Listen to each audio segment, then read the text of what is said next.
Betty Lubitsch, crimen, condena y camino al cadalso. Conocida por algunos como la Viuda Negra de Texas, Betty Lubitsch se convirtió en una de las mujeres más infames del corredor de la muerte estadounidense. Su caso estremeció a la opinión pública al conocerse los detalles obsesivos, fríos y calculados detrás del asesinato de su marido. ¿Pero quién era realmente Betty Lou? ¿Cómo una madre y abuela sureña terminó siendo una de las reclusas más polémicas y controvertidas del sistema penal de Texas? Hoy iniciamos un viaje oscuro y fascinante que nos llevará por los pasillos del módulo de mujeres condenadas a muerte, hasta llegar a la última cena de Betty Lubitsch y sus palabras finales antes de recibir la inyección letal. En esta primera parte, nos centraremos en su vida, su personalidad y el crimen que la llevó hasta la unidad de Mountain View, donde esperó durante años su ejecución.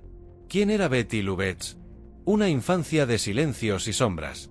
Betty Lou Dunevant nació el 12 de marzo de 1937 en Carolina del Norte. Su primera infancia estuvo marcada por la precariedad, la enfermedad y los abusos. Su madre, aquejada por problemas de salud mental, padecía esquizofrenia. Su padre era un trabajador del campo que la dejaba largas horas sola, expuesta a los peligros del entorno. Desde temprano sufrió sordera parcial causada por una infección no tratada, lo que hizo aún más difícil su integración social. A los 12 años dejó la escuela. A los 15 ya estaba casada con Robert Franklin Branson, un trabajador de 19 años. Juntos tuvieron 2 hijos, pero la relación estuvo plagada de violencia, alcoholismo y abusos físicos. Cuando Betty cumplió 29 años, ya había pasado por 4 matrimonios fallidos y cargaba con un historial turbulento. Su vida de puertas adentro estaba repleta de peleas, disparos en plena casa rodante, amenazas, denuncias que luego retiraba y muchas mentiras. El hombre que selló su destino, Jimmy Don Betts. En octubre de 1982, Betty Lou se casó por 6ª vez. Su nuevo esposo era Jimmy Don Betts, exbombero, veterano de guerra y hombre de carácter reservado, que soñaba con una vejez tranquila pescando en el lago Athens, Texas. Nadie imaginaba que esa unión duraría apenas 7 meses, y terminaría en uno de los crímenes más fríos y calculados cometidos por una mujer en la historia criminal de Estados Unidos. Desaparición en el lago Athens. El 6 de agosto de 1983, Jimmy salió supuestamente a pescar.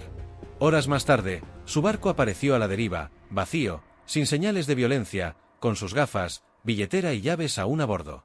Betty reportó su desaparición, sollozando frente a las cámaras de televisión locales. «Solo quiero que mi esposo vuelva a casa. Tengo miedo de que algo le haya ocurrido en el lago». La policía inició una enorme búsqueda acuática. Nadie encontró nada. Y pronto, el caso se enfrió. Herencia, seguros y sospechas. Betty Lou cobró 2 seguros de vida a nombre de su marido. Supuestamente, se adueñó de la pensión de veterano de Jimmy. Algunos vecinos notaron cambios sospechosos. Ella comenzó a reformar su propiedad, comprar muebles nuevos y hablar de conocer pronto a un nuevo amor. Fue entonces cuando su hijo Robbie Betts, cargado de culpa, se quebró. Confesó que su madre le había ordenado enterrar el cuerpo de Jimmy en el patio trasero junto a una casa rodante. A cambio, le prometió dinero y protección. Las autoridades cavaron, y lo encontraron. Una macabra sorpresa, no era el único cuerpo. Mientras escarbaban detrás del taller de herramientas del jardín, hallaron otro cadáver momificado dentro de una maceta de hormigón. Se trataba del 5º marido de Betty Lou, Doyle Wayne Barker, desaparecido misteriosamente en 1981. Los investigadores entendieron que estaban ante una posible asesina serial. Juicio y condenación. En 1985, Betty Lubitsch fue llevada a juicio acusada de asesinato en primer grado. El fiscal la describió como una mujer sedienta de dinero, peligrosa y dispuesta a eliminar a sus maridos como si se tratara de basura doméstica. Jamás mostró arrepentimiento. Basándose en el testimonio de sus 2 hijos, pruebas balísticas, seguros de vida modificados a último momento y el doble hallazgo en su patio trasero, el jurado no tardó en declararla culpable. Su sentencia fue clara: pena de muerte por inyección letal. Detrás de los muros, su vida en el corredor de la muerte. Durante 15 años, Betty Lou permaneció en la unidad Mountain View, Texas, para mujeres sentenciadas a morir. Allí tejía, pintaba y declaraba su inocencia. Se convirtió en una figura polémica. Algunos la consideraban víctima de una infancia abusiva y un sistema machista, otros, una maestra de la manipulación capaz de asesinar para enriquecerse. Su ejecución fue programada varias veces y retrasada por apelaciones. Pero ese aplazamiento no sería eterno. En la próxima parte nos adentraremos en su última semana de vida, su polémico menú final, los detalles dentro de la sala de la muerte, y las palabras exactas que pronunció segundos antes de recibir la inyección letal ***.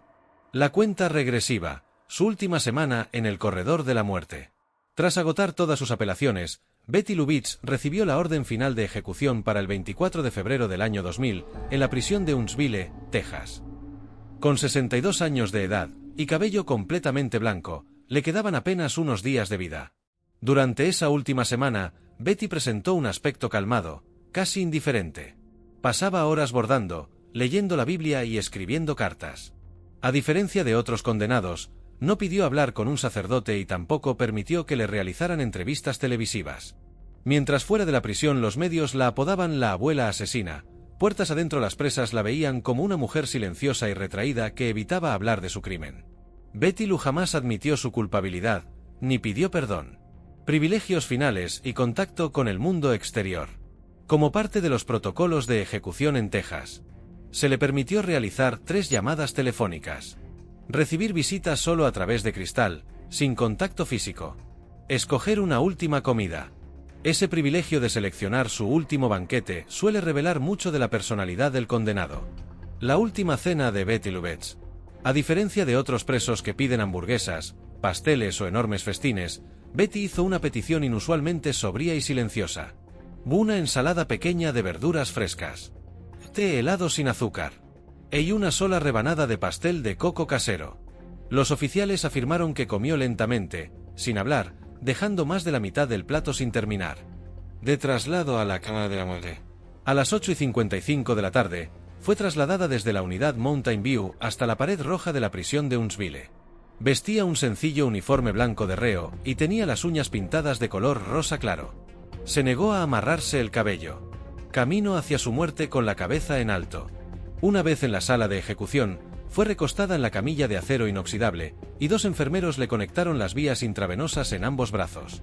A través de un cristal, estaban presentes como testigos 2 de sus hijas, familiares de Jimmy Don Beach, la víctima, reporteros de Associated Press, representantes del Estado. Sus últimas palabras. Antes de liberar el cóctel letal, uno de los oficiales le preguntó si deseaba decir unas últimas palabras. Betty respondió, con voz firme y sin titubear. Te amo, Bonnie. Mi paz los acompaña a todos. Vuelvo pronto a casa. Bonnie era el nombre de una de sus hijas, presente entre los testigos. No mencionó a su esposo asesinado. No expresó arrepentimiento. No pidió perdón a nadie. Hora exacta de la inyección, 9:12 de la noche. Betty cerró los ojos segundos después. Fue declarada muerta a las 9:18 de la noche. Su cuerpo fue retirado y llevado a una funeraria local, donde fue entregado a su hija para un entierro privado. Epílogo y controversia. Incluso después de su muerte, el debate alrededor de Betty Lubitsch sigue vivo. ¿Fue una víctima de abuso durante toda su vida, o una astuta asesina motivada por el dinero? ¿Merecía la pena de muerte, o debió pasar su vida entre rejas? ¿Sus hijos colaboraron por miedo, o fueron cómplices silenciosos que después intentaron limpiar sus propias culpas? Vida en el corredor de la muerte, rutinas y comportamiento. Tras su sentencia en 1985, Betty Lubitsch fue trasladada a la unidad Mountain View, en Gatesville, Texas, una prisión de máxima seguridad donde se encierra exclusivamente a mujeres condenadas a morir. Allí pasó más de 15 años esperando su ejecución. Su día a día transcurría en una celda de 2 metros por 3, con una cama de cemento, un lavabo metálico y una pequeña rejilla por donde le pasaban los alimentos. Rutina diaria de Betty Lou. 5 de la madrugada, despertar obligatorio. Desayuno por ranura, generalmente avena o pan con mantequilla.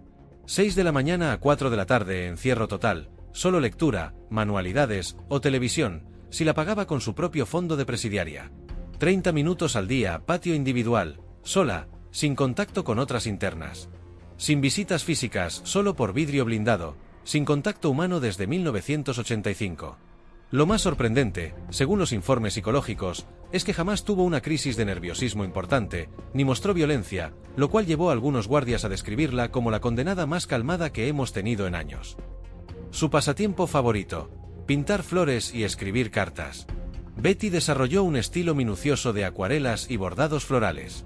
Vendía algunas de esas pinturas a través de activistas antipena de muerte que apoyaban su causa. Entre sus frases repetidas en cartas y entrevistas: "No soy un monstruo. Soy una superviviente. Hice lo que tuve que hacer. Nunca he sido cruel, pero todos creen lo que quieren creer". Incluso llegó a enviar cartas a escritores y periodistas pidiendo que escribieran su verdadera historia. Secreto no contado durante el juicio: el testimonio que nunca escuchó el jurado. Décadas después del juicio, se reveló que Betty había denunciado a Jimmy Don Beach por violencia doméstica antes del asesinato. Existían reportes policiales de que él la había golpeado brutalmente meses antes de su muerte.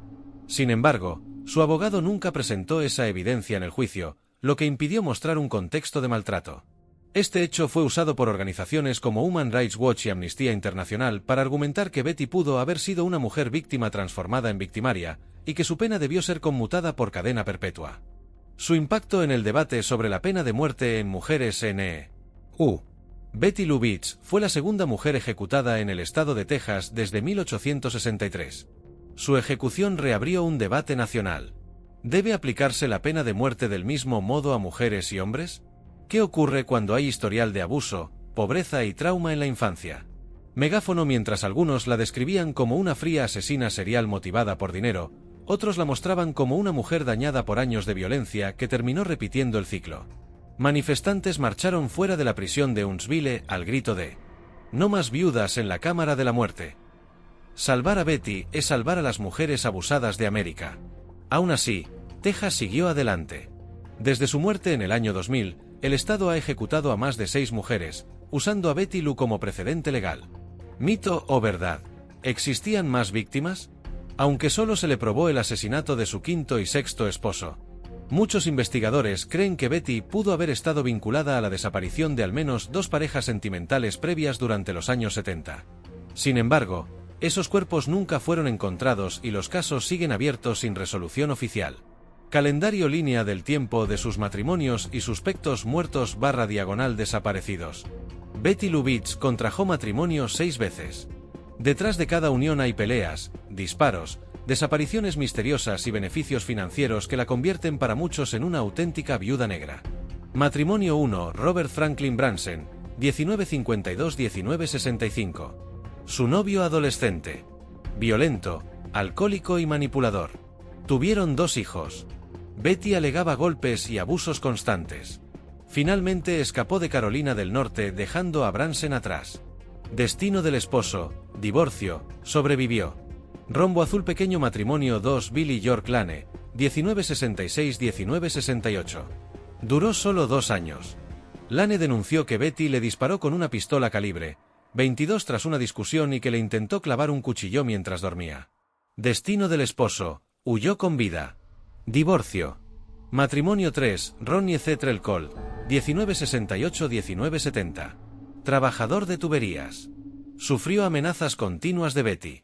Testificó en el juicio que ella solía bromear constantemente sobre matar hombres infieles. Destino: sobrevivió. Se separó aterrorizado.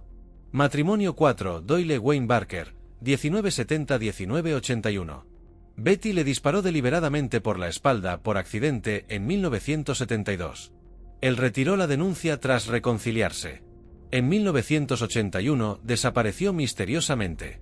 Betty dijo que se había marchado. TRV Destino: aparecieron sus restos enterrados en un hoyo forrado por una maceta de hormigón en el patio de Betty. Fue encontrado en 1985. Matrimonio 5: Jimmy Don Beach, 1982-1983. Bombero jubilado y veterano de guerra. Se casaron solo 7 meses antes de su desaparición en el lago. TRV Destino: asesinado a tiros, enterrado en el jardín bajo un banco de cemento. Su caso generó la condena a muerte de Betty. Rombo azul: pequeño matrimonio 6, novio sospechoso no documentado. Luego de la muerte de Jimmy, Betty llegó a comprometerse con otro sujeto. Desapareció misteriosamente, pero jamás se halló su cuerpo. El caso se cerró por falta de pruebas. Algunos investigadores aseguran que su cadáver podría estar en otra propiedad de la mujer. Perfil psicológico: nació psicópata o fue creada por su entorno. Los peritos elaboraron un perfil complejo. Traumas tempranos, violaciones infantiles, sordera no tratada, abandono. Rasgos antisociales y narcisistas. Capacidad para manipular, seducir y engañar. Excesivo apego por el dinero y el control. Frase de un psicólogo forense en su expediente. No mata por pasión ni por accidente. Elimina obstáculos que se interponen entre ella y lo que desea. Esta combinación la volvió extremadamente peligrosa, porque parecía normal, tranquila y amable, hasta que decidía apretar el gatillo.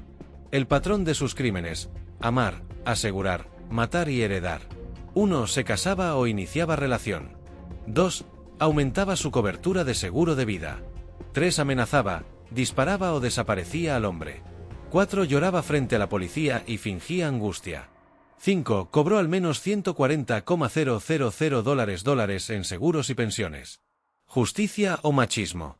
Las dos visiones enfrentadas de Betty Lou. Visión número 1. La viuda negra que solo amaba el dinero. Asesina calculadora y fría. Engañó a sus propios hijos para que cavaran tumbas. Merecía la pena máxima. Visión número 2. Víctima de décadas de abuso. Fue golpeada desde niña. No tuvo acceso a tratamiento psicológico. Actuó bajo traumas repetidos, merecía cadena perpetua, no ejecución. Su nombre aún aparece en paneles universitarios y debates jurídicos cada vez que se discute pena de muerte para mujeres en E.U. 5 de agosto de 1983, Athens, Texas. Una noche cualquiera, o eso creía Jimmy Don Beach cuando se acuesta a dormir junto a su esposa, Betty Lou. 12:43 de la noche, dormitorio del tráiler familiar. Jimmy, bombero retirado, 46 años, ronca profundamente después de cenar estofado y tomar 2 cervezas. Betty Lou, sentada al borde de la cama, lo observa en silencio con una mirada gélida. En su mano derecha, un revólver calibre 38. Lo siento, Jimmy, no eres tú. Es mi vida la que está en juego. El disparo es limpio, directo al pecho del hombre. La sangre empapa instantáneamente las sábanas. Jimmy Don Beach ni siquiera alcanza a levantarse. Está muerto en cuestión de segundos. 12:58 de la noche, despertando al cómplice imposible, su propio hijo, Robbie Beach, de 19 años. Betty golpea la puerta de su habitación. Él sale atolondrado. ¿Qué está pasando, mamá? Escúchame bien. Maté a Jimmy. Ve a buscar la pala. Ya. Robbie intenta negarse, horrorizado. Betty, levantando el arma aún humeante. Si no me ayudas, vas a ser el siguiente. Así que mueve el culo. 1:17 de la madrugada, jardín trasero, bajo la noche sofocante. Madre e hijo excavan frenéticamente un hoyo detrás del taller de herramientas. El cuerpo empieza a oler desde el inicio del desentierro de la tierra húmeda. Robbie hipa de pánico, pero Betty permanece inmóvil, fría como una piedra. Betty, afilando su pragmatismo. Cava más profundo. El seguro va a pagar, y cuando lo haga, tú y yo nos mudamos lejos de aquí. Al terminar, lo entierran. Y como tumba improvisada, colocan un coqueto banco de cemento decorativo para jardín, como si allí creciera un rosal. 6:20 de la mañana, el barco en el lago Athens. Horas después, Betty conduce sola hasta el embarcadero con el barco de Jimmy. Lo deja a la deriva, con sus pertenencias cuidadosamente acomodadas. La intención es clara, que parezca que el hombre desapareció pescando. Finalmente, regresa a casa, se cambia la ropa ensangrentada, esconde el arma, practica frente al espejo su papel de viuda desconsolada y llama al sheriff. Mi esposo salió anoche a pescar, y no ha vuelto. Por favor, ayúdenme. Estoy tan preocupada. La mentira se desmorona. Años después. En los años que siguieron, Betty Lou cobró el seguro de vida, la pensión de veterano de Jimmy, y se presentó en público como víctima del destino. Pero en 1985, la conciencia de su hijo colapsó. Robbie confesó todo. Yo cavé esa tumba. Mi madre me obligó. Los agentes cavaron, y encontraron no uno, sino 2 cadáveres en su jardín. 1985, la confesión que lo cambió todo. Durante casi 2 años, Betty Lou Beach logró mantener su fachada de viuda angustiada. Pero en el verano de 1985, su hijo Robbie Beach, consumido por la culpa, solicitó hablar urgentemente con la policía del condado Henderson. Robbie, quebrado frente al sheriff. Mi mamá mató a Jimmy, y me obligó a enterrarlo en el patio. Yo hice el agujero. El cuerpo sigue allí. La policía, inicialmente incrédula, solicita una orden de registro. 14 de agosto de 1985. Excavación y horror. Los investigadores comienzan a cavar en la parte trasera de la propiedad de Betty. A 1,2 metros bajo el banco de cemento decorativo, encuentran el cuerpo de Jimmy Don Beach, aún con el anillo de bodas. A pocos metros, hallan otro cadáver dentro de una maceta de hormigón sellada. Era Doyle Wayne Barker, desaparecido desde 1981. El jardín se convierte en escena del crimen. 15 de agosto de 1985, arresto de Betty Lou Betts. A las 6:40 de la mañana, oficiales del sheriff irrumpen en su casa móvil. Sheriff. Betty Lou Betts, queda usted detenida por asesinato capital. Betty, inmutable. ¿Asesinato de quién? Fue esposada sin resistirse, vestida con una bata floral. Mientras la sacaban, solo dijo. Así que Robbie finalmente habló. En la sala de interrogatorios, los agentes la confrontan con fotos de los cuerpos. Detective. Explíquenos por qué 2 de sus maridos están enterrados en su patio. Betty, fumando calmadamente. Yo no sé nada. Alguien los puso ahí para incriminarme. Negó absolutamente todo. Nunca pidió abogado ni lloró. Los detectives declararon asombrados. Jamás vimos a alguien tan tranquilo estando acusada de doble homicidio. Juicio. Estado de Texas vs. Betty Lou Betts, mayo de 1985. El juicio duró 3 semanas en la corte del distrito 173 grados. Pruebas clave del fiscal. Testimonios de sus hijos Robbie y Shirley, quienes afirman que su madre les ordenó enterrar los cuerpos. Pólizas de seguro de vida modificadas por Betty semanas antes de las desapariciones. Evidencia balística de un arma vista en manos de Betty el día del asesinato. Declaraciones de exmaridos sobrevivientes informando amenazas y disparos previos. La fiscalía la describe como una mujer egoísta, extremadamente inteligente, capaz de asesinar a sangre fría a quienes decían amarla. La defensa de Betts intentó alegar violencia doméstica, trastorno mental por trauma, sordera que le impedía reaccionar bajo presión. Pero el jurado no compró esa versión. Tras solo 2 horas de deliberación, el jurado vuelve a la sala. ¿Cuál es su decisión? Vocera del jurado. Culpable. Asesinato capital. Juez. Recomendación de castigo. Vocera. Pena de muerte por inyección letal. Betty Lou no derramó una lágrima. Solo se giró, miró a sus hijos y dijo: esto es lo que consiguieron por abrir la boca. Sentencia ratificada. Muera por inyección letal. Tras ser declarada culpable en 1985, el juez firmó la orden que enviaba a Betty Lou Betts directamente al corredor de la muerte. Sin embargo, bajo la ley tejana, cualquier mujer sentenciada a muerte debía ser trasladada a la unidad Mountain View, en Gatesville, una prisión especialmente diseñada para reclusas con condenas extremas.